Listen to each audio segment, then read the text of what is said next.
Hello and welcome to the virtual teaching kitchen at Bowling Green State University. I'm Senior Executive Chef Marissa Riffle. Today we're going to do a great recipe.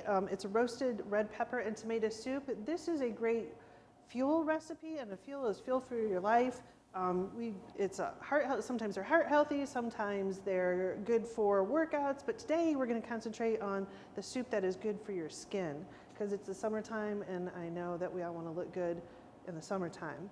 All right, the first thing we're going to do is we're going to go over all of our ingredients that we're going to need for the soup. So obviously we have some red peppers. We have Roma tomatoes today, beautiful red color too. Whole garlic cloves, a little olive oil, some fresh basil. This basil is really exciting to me because it came from our rooftop garden. A little dried thyme, salt, pepper, and then I have already made a vegetarian base, and I used a base mix for that. You could actually use a canned chicken broth, a canned vegetarian broth if you would like. So the first thing we're going to do is we're going to start cutting all of our vegetables that we need. So the thing, you're going to see me, I'm going to be wearing a cut glove, and that's for my safety. I know you don't have one at home, but maybe you do. If you're a newbie at cutting, it might be a good idea to invest, so that way you don't hurt yourself while you're cutting. So the first thing we're going to do is we're going to cut off the top, and then we're going to cut the bottom off. And then if you can see, I'm going to take my knife, I'm going to do a small cut in it, and then what I'm going to do is I'm going to roll the red pepper. And as you can see, I got most of the membrane out of there as I did that. And if I've missed anything, I'm just going to go back and slice that off. But you can see I've got a good portion of the red pepper gone or available for use. So just like this. And I'll move all my odds and ends out of the way there.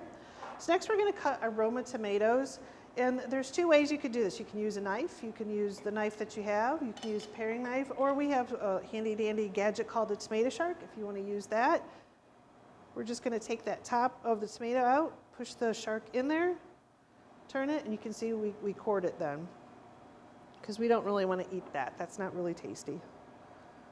Same thing with this tomato. And our last one. Now, when you go to cut your tomatoes, please remember that they should be almost the same size as your pepper, because if you cut them smaller, you're going to have an overcooked tomato and an undercooked red pepper, and then it's going to have, it's just not going to come out very well. You're not going to be able to puree it correctly. So I'm going to cut it in half, cut it in half again, and then I'm going to do the large dice on this too. So you can see they're nice pieces that are the same. The next thing we're going to do is we're going to take our garlic cloves. And so we have to peel these garlic cloves. There's a couple ways that we can do this. This is the way I'm going to show you. You're going to take your knife, you're going to lay it on the garlic, you're going to smack it on the back. Let me give it one more good smack. And then you should be able to peel the skin right off. Now, another trick that you can do is you could take a closed container. Let's say it's a Tupperware with a hard side. Maybe it's a metal pan that has a lid on it. If you put the garlic in there and you shake it up, look at me, you shake it up, then the skin will automatically peel off of there. So that's another great way, kind of maybe an exercise, maybe not.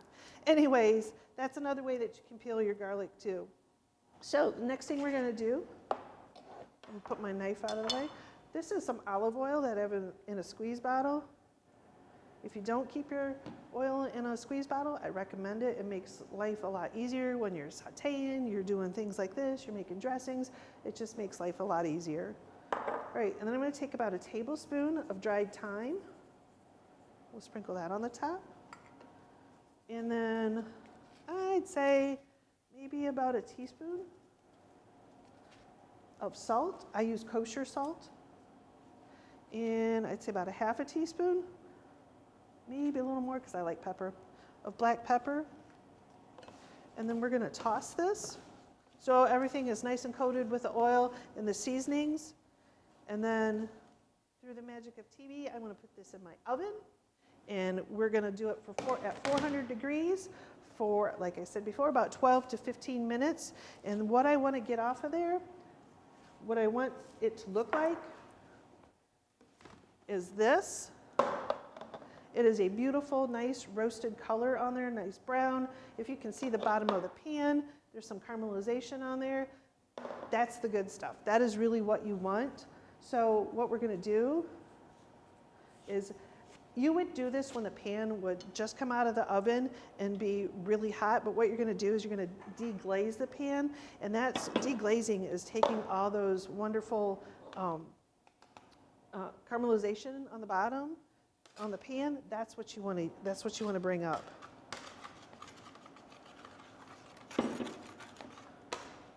So I'm going to do this as we're scraping it into the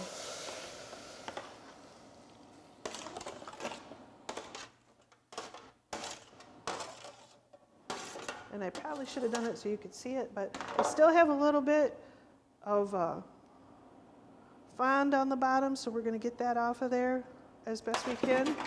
Like I said, if I had done this as soon as it came out of the oven, when that veg stock hit that, it would pull all that right up off the pan. But that's what that's called on the bottom, is that's your fond, and it's just, that is where your flavors just shine through. So you don't want to lose that. All right, I'm going to turn the heat up, because what we're going to do is we're going to let this simmer for about, well, what we're going to do is we're going to let it simmer till it reduces by a third. So I'd say it's probably going to take it maybe 20 minutes, 20, 30 minutes to do that. So when you let that reduce like that, that's helping thicken it, because today's soup has no gluten in it, so we don't need to put a roux in there. There's no cornstarch involved. It's the natural reduction of the soup that's going to thicken it. So once that soup, actually, I took my glove off and I got to put it back on because I just realized I have to cut basil. So we're going to do that right now. All right, now we're back. So here's the fresh basil I talked, why the soup is reducing a little bit. The fresh basil, like I said, we got from our rooftop garden that we have here. Plus summertime, a great time to have that. So the leaves aren't quite as big as you may get in the store if you go to buy it. But what we're going to try to do with this is take the stems off. And then if your leaves are larger, you can actually lay the leaves. And then you can roll it like this. But what I'm going to do is I'm going to grab them all and try to roll it. Because the cut that we're going to do is called a chiffonade, or the ribbon cut.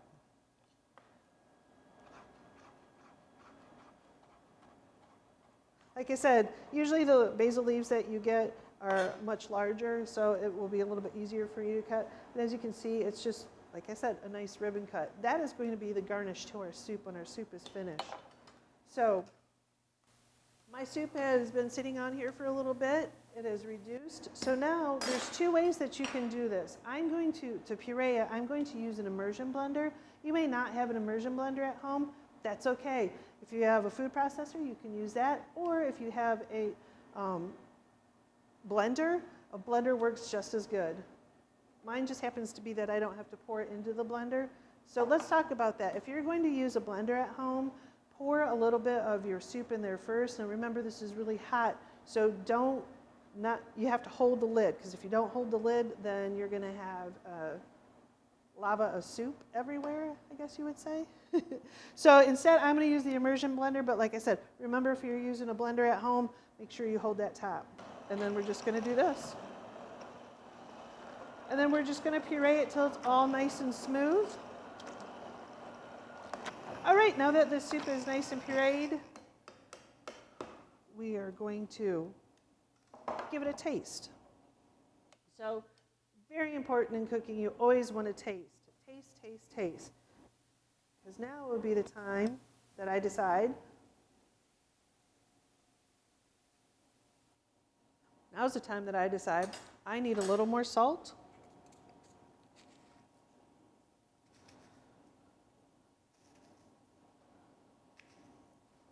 And a little more pepper. All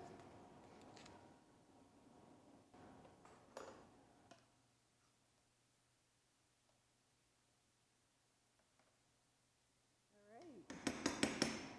Let's give it another try.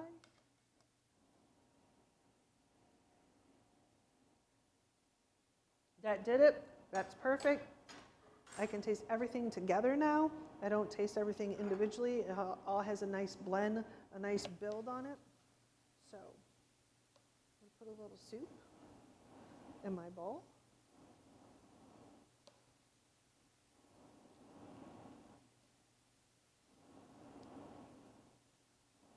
I think that looks good. Because I can't help myself, we got to clean the edges. I'm going to take my fresh basil. I'm going to sprinkle the basil on the top for garnish.